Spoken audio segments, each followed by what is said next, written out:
When you get onto a plane, they say, in case of an emergency, oxygen masks will fall from the ceiling.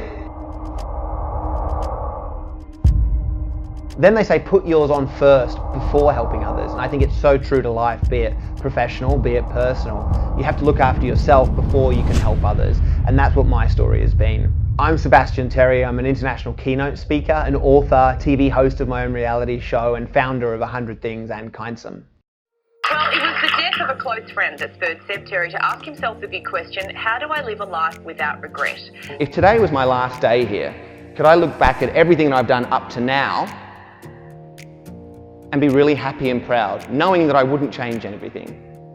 Well, over my 8-year speaking career, I started in a tiny school in Canada in the middle of nowhere, and now I get to travel around the world speaking to some of the biggest brands in the world, sharing my story, sharing my insights, and I guess ultimately helping people to change their lives in really positive ways. It gives them an agile toolkit to use in every facet of their lives, so that any given moment they can easily give themselves permission to choose what the next step is for themselves and for those around them.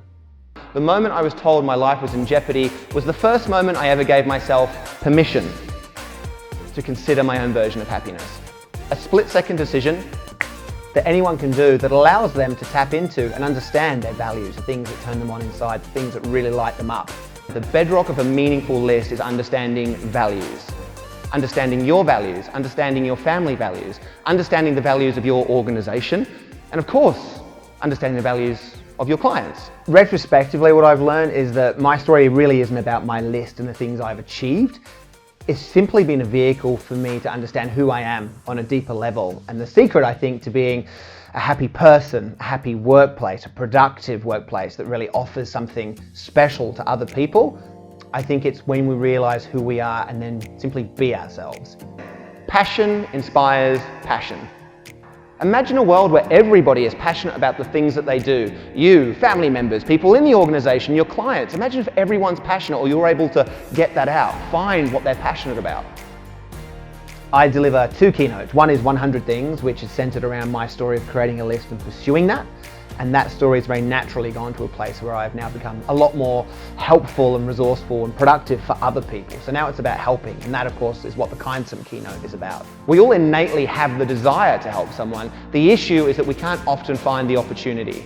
The Kindsome keynote deals very much with emotional intelligence, how to build compassion and empathy, understanding, communication, honesty, authenticity in the workplace. Once you get the hang of that, then you can really impact others outside of your small circle.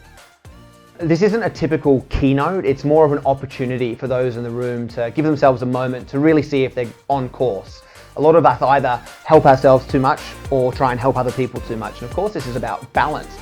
I think what organizations are realizing now is that a happy individual is a much better employee.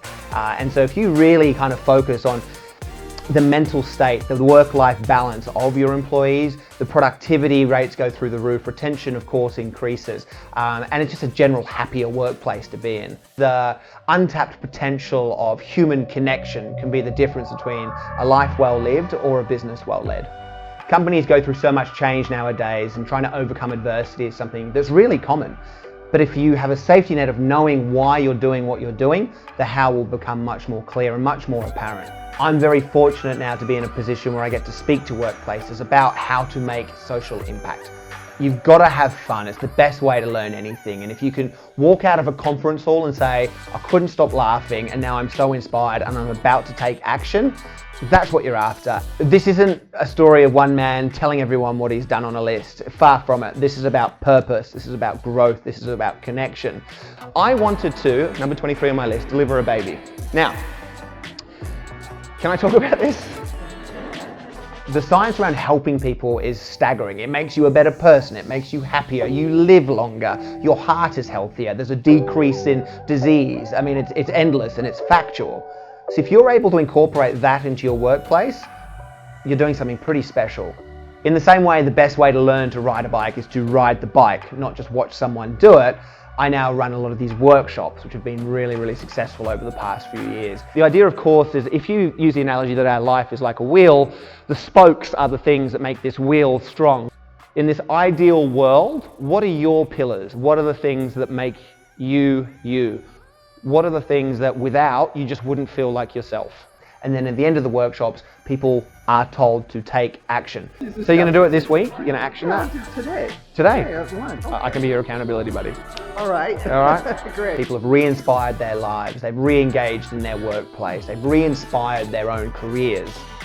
I think we all have the ability in different ways to make a big impact on the planet, and this is mine. I love speaking, and I think I'm fortunate to say that the feedback's always brilliant. What's on your list? Take a moment today to ask yourself that question, because I think that the answer has a potential to change not just your life, but the life of people you haven't even met yet. And I couldn't think of anything more important. Ask yourself, ask someone on your table, ask a family member, ask a stranger, but ask your client too.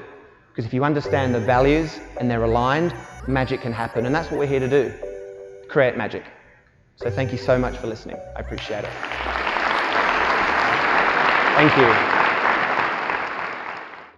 I'm not a big fan of motivational speakers, but you made me one.